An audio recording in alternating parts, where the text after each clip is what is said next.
Halo Sobat UNES, kali ini kita akan mencoba melakukan pendaftaran seleksi mandiri UNES. Ikuti caranya yuk!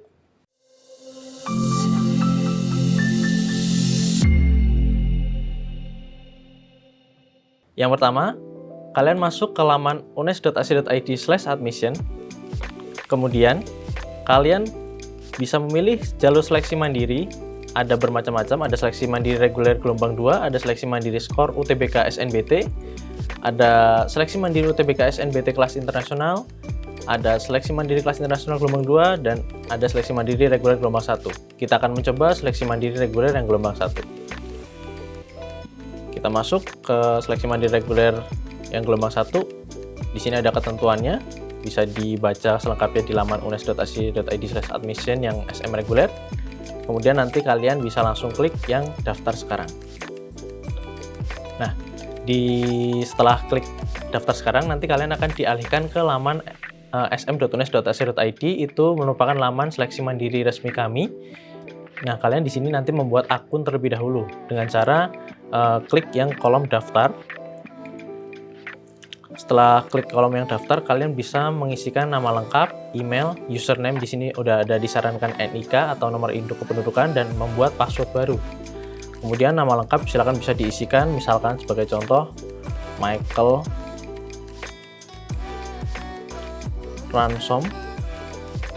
Terus emailnya bisa diisikan saja, contohnya michaelransom@gmail.com. Selanjutnya username-nya disarankan NIK.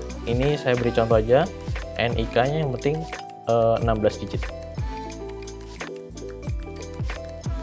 Setelah terisi, kemudian kalian membuat password baru, yaitu silakan bebas, yang penting jangan sampai lupa. Setelah sudah, klik tombol daftar. Setelah klik tombol daftar, yaitu kalian akan diarahkan ke laman SM yang untuk masuk. Kalian ketikkan username yang tadi dibuat, yaitu NIK-nya. Kemudian masukkan password yang kalian tadi sudah buat. Kemudian klik saya bukan robot, seperti biasa, seperti masuk ke Google. Kemudian klik masuk. Nah, berikut adalah tampilan awal dari seleksi mandiri UNES. Di sini ada notifikasi, silakan diklik OK aja. Nanti diklik di bagian pojok kanan bawah ada tombol lonceng, itu nanti bisa diklik allow atau izinkan. Nah, di sini. Kemudian di sini ada beberapa menu. Yang pertama ada dashboard, yaitu laman utama. Itu untuk menyatakan selamat datang untuk akun kepemilikan kalian. Misalkan namanya ini Michael Ransom, ini berarti halaman awal. Kemudian ada menu pendaftaran. Di sini ada beberapa isian, yaitu ada 5 isian, yaitu pertama biodata, pendidikan, prestasi, unggahan, dan jalur pendaftaran. Kemudian di sebelah sini ada tes portofolio. Nah, tes portofolio ini hanya untuk pemilih program studi yang memiliki portofolio seperti seni, olahraga, dan lainnya. Kemudian kita masuk ke sini. Di sini di pojok kanan atas ada nama. Di sini bisa klik profile dan untuk keluar dari akunnya di bagian pojok kanan atas. Kita langsung lanjut aja ke bagian pendaftaran. Tadi di sebelah dashboard itu ada pendaftaran. Yang pertama ada biodata. Nah, biodata ini bisa diisikan biodata lengkap kalian. Jangan biodata lengkap orang lain, karena bukan orang lain yang daftar. Nah, NIK-nya diisikan sesuai dengan NIK yang awal. Nah, kalau misalkan NIK-nya udah pernah terpakai, itu bisa menggunakan nomor KK.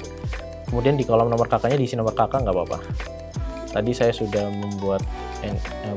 menggunakan NIK yang sudah digunakan. Kemudian nomor KK-nya diisikan.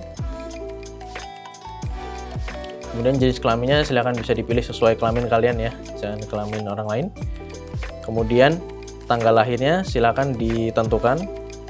Di sini bisa milih, saya contohkan 11 Januari ya, seperti lagu Gigi, mantap. 2003. Kemudian tempat lahirnya silahkan diisikan.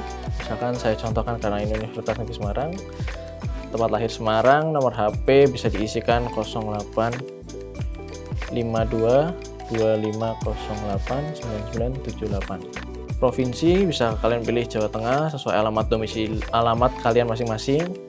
Kabupaten misalkan bisa dipilih Semarang.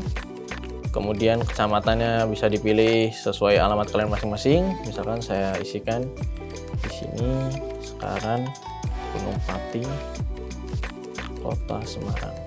Kemudian kode posnya diisikan dulu. 50229. Kemudian zona waktunya dipilih sesuai kalian masing-masing. Nah, ini ada keterangan untuk tes online, ini hanya untuk yang tesnya online aja. Ketentuan tes online atau offline ada di laman unes.ac.id/admission tadi. Kita pilih WIB, kemudian agama pilih sesuai kepercayaan kalian masing-masing, Islam. Kemudian golongan darah bisa disesuaikan, atau misalkan kalau lupa ya ditanya atau dites dulu. Kemudian disabilitas bisa dipilih. Kalau misalkan tidak ada disabilitas, pilih yang non difabel. Kemudian nomor JKN ini untuk yang memiliki BPJS Kesehatan. Nomor BPJS-nya dimasukkan ke sini kalau ada, kalau nggak ada juga nggak apa-apa. Ini ada opsional jika ada aja.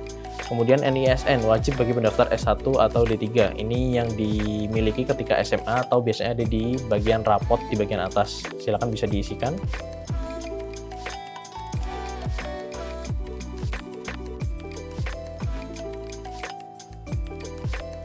Kemudian nomor pendaftar KIP kuliah. Nah, ini kalau kalian pendaftar KIP kuliah itu bisa diisikan nomor pendaftaran KIP kuliah di sini. Kalau tidak memiliki dikosongkan aja atau sebagai pendaftar reguler. Kemudian status kerja ini kalian bisa pilih sebagai pelajar atau mahasiswa. Kemudian di terakhir ada dari mana Anda mengenal UNES, yaitu bisa dipilih bebas sesuai kalian dapat kabar atau informasi dari mana. Kita pilih contoh saja Instagram. Kemudian klik simpan. Setelah klik simpan, di sini ada notifikasi biodata berhasil diperbarui. Nah, itu semuanya sudah tersimpan di dalam nomor biodata. Yang kedua, itu adalah bagian pendidikan. Kalian bisa mengisikan kolom pendidikan ini. Di sini ada pendidikan menengah dan pendidikan tinggi. Untuk pendaftar S1 atau D3 itu bisa diisikan pendidikan menengah aja. Kecuali kalau untuk pendaftar S2 dan S3 itu bisa ditambahkan untuk pendidikan tinggi. Di sini kita contohkan untuk pendaftar S1, pilih aja pendidikan menengah. Nah, di sini ada NPSN. Misalkan kita ambil salah satu contoh sekolah, itu kita bisa cari dulu NPSN-nya di Google. NPSN, misalkan NPSN SMAN 1 Semarang. Nah, atau sekolah kalian masing-masing itu bisa dicari aja di Google NPSN sekolah kalian, itu tinggal di copy paste aja ke sini. Nanti sudah akan otomatis muncul nama sekolahnya. Kemudian kelompok jurusan. Itu silakan disesuaikan dengan jurusan kalian ketika di SMA. Misalkan IPA, diklik yang IPA. Kemudian kalau di jurusan itu bisa disesuaikan dengan jurusan kalian di sekolah juga. Misalkan IPA ya berarti IPA-IPA. Kalau misalkan kalian MIPA itu bisa dipilih matematika dan IPA. Disesuaikan dengan yang ada di sini. Kita pilih IPA-IPA. Kemudian tahun masuk kalian ketika masuki pertama sekolah SMA, misalkan tahun 2021 contohnya. Kemudian kan tahun lulusnya 2020, 3 tahun berarti 3. Kemudian klik submit.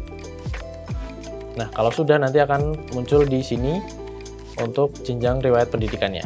Kemudian selanjutnya bisa diisikan di kolom prestasi nomor 3. Nah, ini ada kolom untuk penambahan prestasi. Ini kalian bisa diklik tombol di kanan sini, ada klik tombol tambah prestasi. Ini opsional aja, kalau nggak ada bisa di skip, kalau ada bisa ditambahkan. Kalau ada bisa diklik tambah prestasi. Misalkan saya contohkan kategori, misalkan, nah di sini juga ada pengalaman ketua OSIS, namun ketua OSIS juga harus bersamai dengan kejuaraan yang lain. Misalkan saya contohkan seni animasi, tingkat misalkan nasional, juara, nanti bisa dipilih juga juara 1 atau juara 2 atau juara 3. Kemudian nama kompetisinya silakan bisa diisikan, misalkan lomba animasi se-Jawa Tengah. Kemudian tahunnya bisa diisikan 2000, misalkan 2022. Nah, kalau untuk prestasi keagamaan, misalkan Hafiz Quran, itu kan tidak ada juara ya, itu bisa diisikan juaranya itu opsional, bisa juara 1 atau juara 2 atau juara 3, karena yang penting nanti akan di sini. Di sini ada file piagam, di situ bisa ditambahkan untuk sertifikat atau piagam penghargaannya, itu bisa dipilih di sini. Kemudian klik submit. Nah, ini masih merah karena bagian filenya belum diisi, jadi nanti bisa ditambahkan untuk yang memiliki prestasi. Kemudian yang keempat yaitu unggahan. Nah, di sini ada data unggahan dokumen, yaitu ada dokumen yang harus diunggah, yaitu pas foto dan juga scan KTP. Dan di sini ada keterangan pastikan dokumen yang akan diunggah memenuhi kriteria yang tertulis di bawah form unggahan. Untuk mengganti dokumen silakan choose file, kemudian simpan ulang atau timpa. Jadi di sini ada ketentuan pas foto rasio 3x4 dengan ukuran maksimal 500 KB berekstensi JPEG atau PNG atau JPEG. Begitupun dengan yang scan KTP juga sama. Ini kita langsung pilih aja choose file. Kemudian kalian pilih dari file komputer kalian. Untuk yang pas foto kita unggah dulu fotonya, saya contohkan ini aja. Kemudian klik simpan. Nah, nanti akan otomatis muncul seperti ini. Kemudian scan KTP juga begitu sama. Nanti diisikan aja scan KTP-nya. Saya contohkan KTP-nya seperti ini. Kemudian kalau sudah, klik simpan. Nah, kalau kalian ada kesalahan dalam pengunggahan foto ataupun KTP misalkan kebalik, itu bisa langsung choose file langsung aja, nanti akan otomatis tertimpa dengan file yang baru. Kalau sudah, langsung ke jalur pendaftaran nomor 5. Nah, di sini dipilih jalur pendaftaran ini ada banyak menunya. Kalau D3 S1 itu ada seleksi mandiri reguler gelombang 1, ada seleksi mandiri prestasi, ada seleksi mandiri kelas internasional, ada seleksi mandiri yang lainnya, nanti bisa dilengkapi. Nah, itu nanti per tahun biasanya beda-beda, mohon diperhatikan periode pendaftaran dan juga informasi lengkapnya. Di sini pun sudah ada, kalau misalkan periode pendaftarannya sudah terlewat, maka otomatis di sini keterangannya akan ditutup. Kalau yang masih dibuka akan bisa untuk klik daftar. Kemudian yang S2 bisa diklik yang S2, ada SM Program Magister dan lain sebagainya. S3 pun sama, dan profesi itu bisa diklik di sini. Kemudian kita simulasikan aja yang seleksi mandiri reguler gelombang 1, bisa diklik daftar. Nah, nanti setelah klik daftar akan muncul beberapa menu lagi, yaitu pilihan program studi. Ada 2 pilihan program studi yang bisa kalian pilih. Kemudian nomor 2 unggahan. Itu bisa mengunggah SKL atau ijazah atau surat keterangan 12, dan ini pun formatnya PDF, maksimal ukurannya 512 KB. Kalau misalkan filenya kegedean ya dikompres dulu lah. Seperti ketika meriang juga harus dikompres.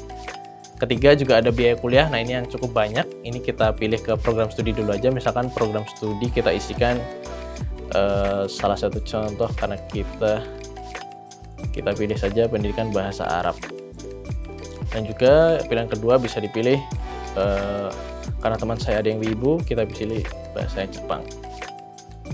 Nah, setelah kalian memilih ini, kalian bisa klik simpan. Nah, setelah simpan nanti akan ada notifikasi Anda belum melakukan pembayaran pendaftaran. Segera lakukan pembayaran, kemudian lengkapi semua formulir dan finalisasi pendaftaran. Jadi setelah menyimpan prodi, itu akan ada pemilihan bank untuk pembayaran, yaitu ada Bank BNI dan BTN. Bisa kalian pilih saja salah satunya, misalkan Bank BNI. Kemudian kalian klik buat PIN pembayaran. Nah, di sini ada konfirmasi lagi 10 detik, yaitu apakah sudah yakin dengan pilihan prodi yang telah Anda pilih. Setelah PIN pembayaran dibuat, maka pilihan prodi tidak dapat dirubah kembali. Maka dari itu dipastikan sebelum memilih prodi, kalian dipastikan dulu untuk benar-benar yakin memilih prodi tersebut ya. Kemudian kalau sudah, klik ya saya yakin. Nanti akan muncul informasi pembayaran seleksi mandiri UNES. Nah, di sini karena belum muncul virtual account, nanti ditunggu dulu antara beberapa menit. Kemudian kalian klik yang tampilan virtual account. Nanti ditunggu antara 3-5 menit. Kemudian ada tagihan nominalnya 300.000 dan ada tenggat waktu pembayarannya yaitu 5 Juli sampai jam 3. Ini tergantung beda pendaftarannya, nanti beda tenggat waktunya. Kemudian nanti ada status, di sini ada belum lunas. Jadi nanti kalau pembayaran kalian sudah terbayarkan, nanti akan ada keterangannya sudah lunas. Kita klik tampilkan virtual account. Nah, di sini ada nomor virtual account-nya. Kalian di sini bisa menggunakan PIN pembayaran ini untuk membayarkan ke Bank BNI sesuai bank yang dipilih. Kalau dari bank lain bisa nggak, Kak? Bisa banget. Nanti bisa aja pakai bank lain itu menggunakan transfer ke bank lain. Jadi setelah menggunakan misalkan contohnya BRI atau BTN, itu pilih yang transfer ke bank lain, pilihnya ke Bank BNI karena di sini kan metode pembayarannya Bank BNI. Nah, itu pilih transfer ke bank lain, pilih Bank BNI, kemudian masukin nomor rekeningnya. Nomor rekeningnya itu adalah PIN pembayarannya. Nanti akan muncul nama kalian, kemudian akan ada tagihannya, dan jangan lupa yang penting bukti pembayarannya disimpan karena sewaktu-waktu dibutuhkan itu masih punya bukti pembayaran. Setelah itu, kalian setelah dibayarkan, kemudian diklik di bagian cek status pembayaran. Kalau sudah dibayarkan nanti diklik yang ini, cek status pembayaran. Maka dari itu nanti akan muncul di sini keterangannya sudah lunas. Namun ditunggu dulu, nanti bisa di sini dicetak slip pembayaran. Nah, nanti ini bisa digunakan untuk membayar di bank, ke teller juga bisa. Misalkan kalian nggak mau ribet, maaf ribet. itu bisa dibawakan ke teller aja menggunakan ini, dicetak, nanti tinggal bilang, Mbak saya mau bayar seleksi mandiri UNES pakai nomor yang ini, tinggal ditunjukin aja, nanti sudah otomatis dibayarkan. Nanti tinggal kasih uang cash, nanti langsung balik lagi ke laman ini, kemudian diklik yang cek status pembayaran. Nah, setelah diklik cek status pembayaran, maka akan tulisannya lunas. Di sini akan ada tulisan lunas, maka dari itu dipastikan untuk pembayarannya menggunakan bukti pembayaran yang sah. Dan di sini ada satu tombol mundur. Tombol mundur ini merupakan tombol yang bila mana kalian itu tidak jadi untuk melakukan seleksi mandiri UNES. Jadi pendaftaran seleksi mandiri UNES ini kan misalkan sudah dibayarkan, namun kalian berubah pikiran misalkan mau mendaftarkan seleksi mandiri perguruan tinggi negeri lain, itu klik mundur, namun untuk biayanya tidak bisa dikembalikan. Jadi hanya bisa untuk klik mundur, nah itu untuk merubah prodi di awal. Nah, kemudian menu nomor 2 yaitu ada unggahan. Unggahan di sini adalah SKL atau ijazah atau surat keterangan kelas 12. Ini formatnya PDF, maksimal 512 KB, bisa dipilih aja di bagian choose file, kemudian kalian cari di galeri atau folder kalian, kemudian lakukan klik open. Nanti setelah sudah bisa klik simpan. Kalau sudah simpan nanti akan muncul tombol lihat. Nah, ini nanti sudah berhasil tersimpan. Kalau sudah, nanti masuk ke menu nomor 3 yaitu biaya kuliah. Nah, di sini yang cukup banyak untuk pengisian biaya kuliah, yaitu ada yang pertama nama ayah. Misalkan kita contohkan saja nama ayahnya misalkan Soekarno. Nah, di sini kalau misalkan kalian yang orang tuanya masih hidup atau meninggal dunia, kalian bisa dipilih di status hidup ayah. Nah, itu bisa diklik saja. Kemudian nama ibu misalkan Soekarni, karena mereka berjodoh, Soekarno dan Soekarni. Kemudian status hidup misalkan kayak ini, kasih contoh masih hidup semua. Kemudian pekerjaan ayah. Nah, pekerjaan ayah di sini yang banyak ditanyakan, yaitu kan pilihannya cuma terbatas ya, ada beberapa doang. Nah, misalkan pekerjaan ayah kalian itu misalkan apa, nah itu pilih saja yang paling mendekati. Misalkan kayak sebagai pedagang, nah itu pilih aja misalkan sebagai wirausahawan. Kalau misalkan pensiunan, nanti bisa pilih tidak bekerja, gitu aja. Nanti bisa disesuaikan dengan yang paling mendekati. Misalkan ibu rumah tangga dan tidak ada penghasilan, ya bisa diklik yang tidak bekerja aja. Nah, kemudian di sini ada tempat ayah bekerja, ini diisikan aja misalkan wirausahawan dagang. Nah, misalkan dagang di toko atau di pasar, nah bisa aja diklik di pasar Semarang misalkan. Ditulis aja apa adanya aja nggak apa-apa. Misalkan ini ibu rumah tangga, diisi aja. Ibu rumah tangga tentunya di rumah. Kemudian jabatan ayah, karena pedagang misalnya seorang diri atau misalkan pedagang yang sukses misalnya sebagai CEO atau leader, nah itu bisa diisikan aja jabatannya, opsional, bebas, tidak ada paksaan. Misalkan jabatannya pedagang gitu aja. Kemudian jabatan ibu ya diisikan ibu rumah tangga lagi nggak apa-apa. Biasanya di sini pada bingung, ini diisikan opsional aja nggak apa-apa. Kemudian pendidikan ayah, nanti dipilih jenjang pendidikan ayahnya, misalkan tamat SMA ya dipilih SMA. Kemudian misalkan ibu jenjang pendidikannya SMA juga, nanti bisa dipilihkan SMA. Disesuaikan aja dengan riwayat pendidikan orang tua kalian masing-masing. Kemudian di sini penghasilan, misalkan penghasilan orang tua itu berapa, nanti diisikan aja, disesuaikan. Misalkan saya kasih contoh 2 juta. Nah, itu atau kalau enggak nanti misalkan kurang dari 2 juta ya diisikan berapa, di kisaran berapa. Nah, misalkan penghasilan ibu tidak ada, ya bisa diisikan 0 aja nggak apa-apa. Kemudian di sini ada beberapa unggahan, yaitu ada foto rumah. Nah, foto rumah ini ada tampak depan, foto rumah ruang keluarga, dan foto lingkungan rumah. Di sini kalian bisa unggah foto rumah sesuai dengan tampak depan, ruang keluarga, dan lingkungan rumah. Misalkan ada yang tanya, foto rumah ruang keluarga, misalkan ruang keluarganya nggak ada, ya itu diisi foto dalam rumahnya aja gitu, nggak apa-apa. Nah, ini maksimal ukurannya 600 KB, filenya berbentuk JPG atau JPG atau PNG. Itu bisa klik yang choose file, bisa diunggah foto rumah kalian. Bisa dipilih dulu aja semuanya. kemudian foto lingkungan rumah. Nah, setelah sudah nanti akan ada keterangan namanya di sini, foto atau apa .jpg. Setelah sudah status kepemilikan rumah, nah ini bisa diisi dengan kesesuaian rumah masing-masing. Misalkan masih punyanya kakek nenek ya bisa diisi menumpang atau rumah dalam kondisi memprihatinkan. Kalau misalkan kontrak ya diisi kontrak, kalau milik sendiri bisa diisi milik sendiri, nah itu disesuaikan aja. Misalkan kita di sini pilih milik sendiri bukan perumahan. Kemudian kondisi rumah, nah ini ada beberapa pilihan, kalian bisa disesuaikan yang paling mendekati aja, nggak harus mirip-mirip banget, nggak apa-apa, yang paling mendekati yang ada pilihan di sini. Misalkan saya pilih rumah sangat sederhana, bangunan permanen atau semi permanen.